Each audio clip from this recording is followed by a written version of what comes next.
Imagine being a trained military officer on duty during the Civil War. You're responsible for protecting one of the most important military bases in Europe, and then in the middle of the night, you start seeing strange lights descending into a forest. At first you think it's a crashed aircraft, but the closer you get, you realise something you've never seen before. More than 40 years later, people are still asking what happened in Rendlesham Forest. I'm Lisa, and this is Say It Anyway. December 1980, Suffolk, England.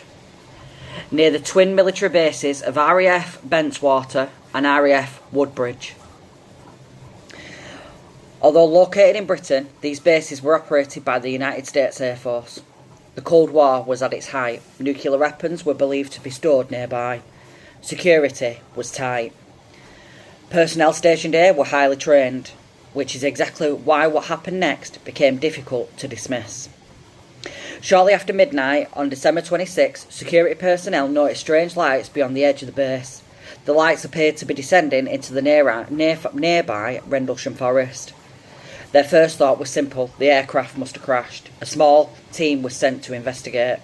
As they moved deeper into the forest, the lights appeared to move. The closer they got, the stranger things became. The witnesses later described seeing a glowing object among the trees. Some said it appeared triangular, others describe a metallic surface, bright lights, sharp edges and slight movements.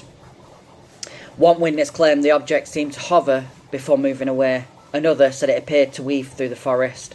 Nobody could agree on every detail, but they all agreed on one thing: something unusual had happened. The following morning, investigators returned to the area and they reportedly found small indentations in the ground, damage to nearby trees, and elevated radiation readings in certain locations. Now, it's important to note that these findings remain heavily debated. Some investigators believe they were completely ordinary, others believe they support witness testimony, and that's where the mystery begins to deepen. More strange sightings faded away after a night or two. They didn't. 2 nights later, the reports of unusual lights continued. This time, Deputy Base Commander Lieutenant Colonel Charles Holt personally led the investigation. And this is where the story became famous, because Holt brought a tape recorder. As his team entered the forest, Holt documented the events in real time. His voice can be heard today, calm, professional, and attempting to describe what he's seeing.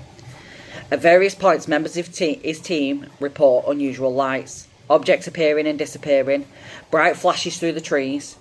The recording had become one of the most important pieces of evidence in the entire case, but unlike witness statements given years later, this recording was during the event itself. According to Holt's account, the team observed bright objects moving into the sky. Some appeared to flash, some appeared to change colour, and others seemed to move in ways witnesses just couldn't explain. One claim became particularly controversial. The beam of light appeared to descend from the sky towards the ground.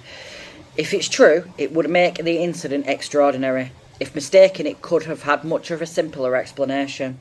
And that's exactly where the debate begins. The most widely accepted explanation points to Orford's Ness Lighthouse. Orford's Ness Lighthouse, located several miles away. Its rotating beam is visible from the forest. It's actually not. Just to go back and watch Expedition Unknown, you'll know exactly what I'm talking about. You can barely see this lighthouse. You can see it if you're on the top of the tower at the Air Force Base, but you cannot see it from the forest, so I am led to believe. Now, skeptics argue that night, through the trees, in stressful conditions, the lighthouse could account for many of the reported lights. It's a simple explanation, and sometimes simple explanations are correct, which is not correct. That theory is not correct. Now, astronomers have suggested that some sightings may involve bright stars, meteor showers, atmospheric conditions, combined with expectation and confusion. According to this theory, several ordinary events become one extraordinary story. Again, I can't see that, but you never know. Now, Theory 3. The Cold War was full of classified projects, experimental aircraft, surveillance systems, military exercises. Some researchers believe that witnesses may have encountered a secret operation that has never been made public. If that was true, it would explain why the case remains so difficult to pin down. Now, theory though, and a lot of people I'm sure want this to be true, the theory is that what made Rendlesham so famous is multiple witnesses, ground traces, halt recording, the consistent reports. Is one simple answer: if it wasn't the lighthouse, what are we talking about? Are we talking about UFOs? And why are we still talking about it more than 40 years later? Because this case occupies a unique place in UFO history. Most UFO sightings rely on civilian witnesses. Rendlesham involved military personnel, people trained to observe, people trained to report accurately. That doesn't prove they saw an alien spacecraft, but it does make the story hard to dismiss. The truth is, we still don't know. The lighthouse explains some parts of the story. No, it does not.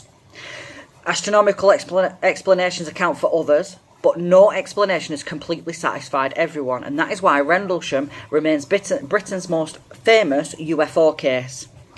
Did trained military personnel misinterpret ordinary lights in the darkness, or did they witness something genuinely unexplained? For more than 40 years, the answer may still be hidden somewhere among the trees of Rendlesham.